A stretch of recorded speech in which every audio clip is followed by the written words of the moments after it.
BJP को सत्ता में पहली बार आने के लिए नीतीश कुमार ने ही मार्ग प्रशस्त किया है और सम्राट चौधरी उनकी पसंद माने जाते हैं। जो अभी राज्यसभा के चुनाव में कटुता हुई थी राजद में और कांग्रेस में, वो शायद अभी वो मिटी नहीं है। कहीं दूर दूर तक आसार नहीं है। केंद्रीय मंत्रिमंडल में बदलाव और संभावी है। दूरी तो एक पक्ष में और विपक्ष में है। यही दूरी तो बनी हुई है, सत्ता की ही दूरी है। आज के शपथ ग्रहण समारोह में मुख्यमंत्री सम्राट चौधरी भी थे, विपक्ष के नेता तेजस्वी यादव थे। पक्ष और विपक्ष दोनों की राजनीति में गर्माहट आ गई है अभी, खास करके यदि सुश्री के मामले के बाद। लेकिन सर, जिस बात की चर्चा थी कि नेता प्रतिपक्ष और मुख्यमंत्री सम्राट चौधरी के बीच क्या कोई बातचीत होगी, क्योंकि पिछली बार दुआ सलाम तो हुआ था, लेकिन इस बार तो वह भी नहीं हुआ है। क्या मतलब दूरियां बहुत बढ़ चुकी हैं? आजकल तो कहिए कि गला काट प्रतिस्पर्धा है। नमस्ते, मेरा नाम सागर कुमार है और आप न्यूज़ हाट देख रहे हैं। देखिए, अब बिहार विधान परिषद में पॉलिटिकल पार्टियों की जो संख्या है उसमें बदलाव हो गया है, क्योंकि अभी अभी 10 एमएलसी कैंडिडेट ने शपथ लिया है विधान परिषद में। और इस समारोह में मुख्यमंत्री सम्राट चौधरी, नेता प्रतिपक्ष तेजस्वी यादव, तमाम जो नेता हैं वो पहुंचे थे। और सबसे जो चर्चित चेहरा इसमें अगर बात की जाए तो पावर स्टार पवन सिंह और नीतीश कुमार के बेटे निशांत, ये दो लोग भी आज शपथ लिए हैं। तो हमारे साथ सीनियर जर्नलिस्ट और बिहार के जाने माने पत्रकार अरुण पांडे सर मौजूद हैं। बहुत स्वागत है सर आपका। धन्यवाद आपको भी। सर, कैसे देखते हैं आज दलगत स्थिति तो बदली है विधान परिषद की? स्वाभाविक रूप से देखिए, ये अभी 75 सदस्यों वाली विधान परिषद है और 9 सीटों के लिए द्विवार्षिक चुनाव हुआ। द्विवार्षिक चुनाव का मतलब होता है कि इसमें 6 साल के लिए चुने जाते हैं और 1 सीट के लिए उपचुनाव हुआ था, जो पूर्व मुख्यमंत्री और राज्यसभा के मेंबर नीतीश कुमार ने इस्तीफा दिया था, उनकी खाली सीट हुई थी, तो उपचुनाव में उनका कार्यकाल 4 साल बचा था। इससे 10 लोगों का शपथ ग्रहण हुआ। तो आपने ठीक ही कहा कि इससे विधान परिषद की दलगत स्थिति भी नहीं बदली है, बल्कि एक बड़ा बदलाव हुआ। एक लंबे काल तक, जब तक नीतीश कुमार मुख्यमंत्री बने और अब तक राज्यसभा के मेंबर बनने के पहले परिषद के सदस्य रहे, अब उनके बेटे भी निशांत ने परिषद की सदस्यता से ही संसदीय जीवन शुरू किया है। मंत्री तो पहले बन चुके थे, तो आज उन्होंने भी शपथ ली।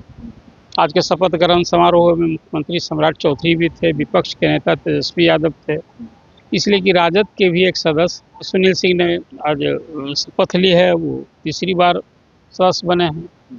एक बार तो पहली बार बने थे, उनकी मेमोरी ख़त्म कर दी गई थी, तो सुप्रीम कोर्ट से लड़कर आए, तो एक तरह से कहिए कि वो तीसरी बार हो गए।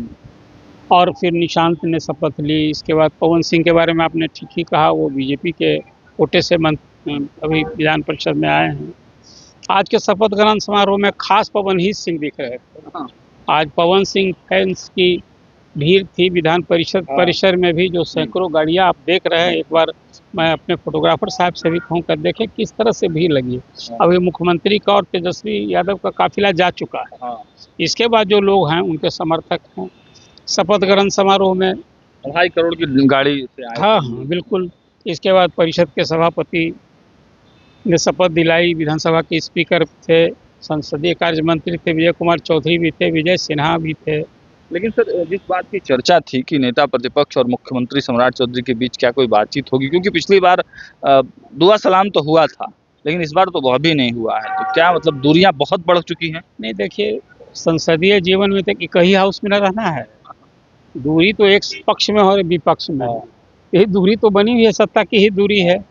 रही बात, देखिए, सार्वजनिक जीवन में कोई व्यक्तिगत कटुता नहीं होनी चाहिए और संबंधों में वो खटास नहीं होनी चाहिए, लेकिन आजकल ऐसा हो रहा है क्या?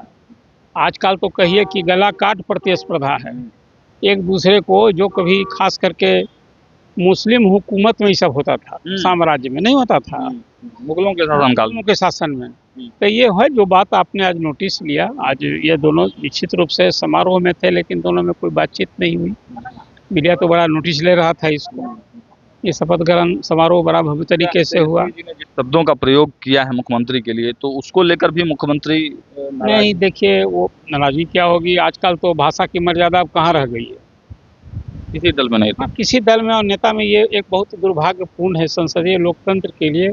चुनाव से लेकर अब ऐसे भी सामान्य दिनों में जिस ढंग से लोग एक दूसरे पर अटैक करते हैं, अब मुद्दे पर कम व्यक्तिगत आक्षेप और व्यक्तिगत आरोप पलटवार होता है, तो ये सब जो आप बता रहे हैं, ये आज की तारीख में संसदीय जीवन में, सार्वजनिक जीवन में जो बड़ा पद पर होता है, उसके आचरण, उसकी बातचीत से उसके समर्थक, उसके लोग अनुकरण करते हैं। ये अनुकरण करने का विषय है क्या?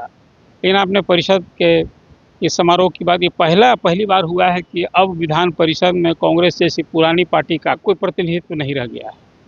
अभी एक मदन मोहन झा हैं, वो विधान परिषद पर, हाँ, विधान परिषद की बात मैं कर रहा हूँ। समीर सिंह के रिटायर हुए तो वो फिर उनकी जगह ही खाली हो गई और वो कांग्रेस को कोई सीट मिली नहीं। विपक्ष में तो 41 अभी विधायक, लेकिन एक ही सीट मिलनी थी, और वो सीट देखिए राजद ने ले ली। और एक जो अभी राज्यसभा के चुनाव में कटुता हुई थी राजद में और कांग्रेस में, वो शायद अभी वो मिटी नहीं है। कि राजद के ही एक विधायक का कांग्रेस के 3 विधायक के बगावती तेवर के कारण राजद के कैंडिडेट की हार हो गई थी।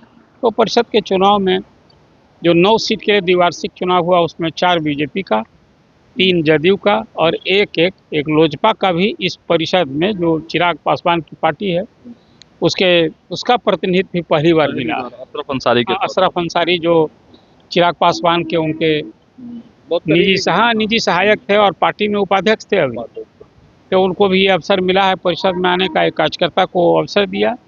अब ये अभी विधान परिषद का जो सत्र है, मानसून सत्र तो इसी महीने होना था, लेकिन अब अगस्त में सत्र होगा। आज ही बिहार विधान परिषद के सभापति अवधेश नारायण सिंह से एक अनौपचारिक अभी बातचीत मेरी हुई, तो बता रहे थे कि अभी परिषद का सत्र तो था पहले, इसी महीने के अंतिम सप्ताह में बात थी, लेकिन अब अगस्त में ही सत्र होगा। तो अगस्त में जो सत्र होगा उसमें एक अलग सीन देखने को मिलेगा कि सत्ता पक्ष में सदस्यों की और मजबूत स्थिति में दिखेगा। तो कुल एक निरंतर ये एक बदलाव है अभी, जो एक झटका जदयू राजद को अभी जो विधानसभा चुनाव में लगा, वो इस परिषद के चुनाव में भी उसे सीटों का नुकसान हुआ राजद, और कांग्रेस को 1 सीट का नुकसान हुआ। वाली पार्टी विधायकों से ये चुना गया है। एक जो आज हम लोगों ने देखा कि तेजस्वी यादव सम्राट से दूर बैठे भी थे और दूरी दिख भी रही थी, लेकिन विजय चौधरी के बड़े करीब बैठे हुए थे और बातचीत भी लगातार हो रही थी। सर देखिए, तो आजू बाजू में बैठे थे तो बातचीत होगी ना। देखिए, इसका कोई बहुत राजनीतिक निहितार्थ नहीं निकालना चाहिए। मैंने आपसे कहा ना कि दलीय राजनीति अलग होती है, एक सत्ता और विपक्ष दोनों राजनीति की संसदीय लोकतंत्र की धुरी है, 2 पहिए का, जिसको रथ को कहते हैं। तो ये बातचीत तो होती ही रहनी चाहिए। आपने नोटिस ली, वो एक सकारात्मक सीन आपको देखने को मिला। आज सीटिंग अरेंजमेंट भी ऐसा था कि मुख्यमंत्री कहीं और विपक्ष के नेता कहीं थे, तो अवसर मिला। परिषद में तो विपक्ष के नेता राबड़ी देवी है, तो वो तो आज आई नहीं।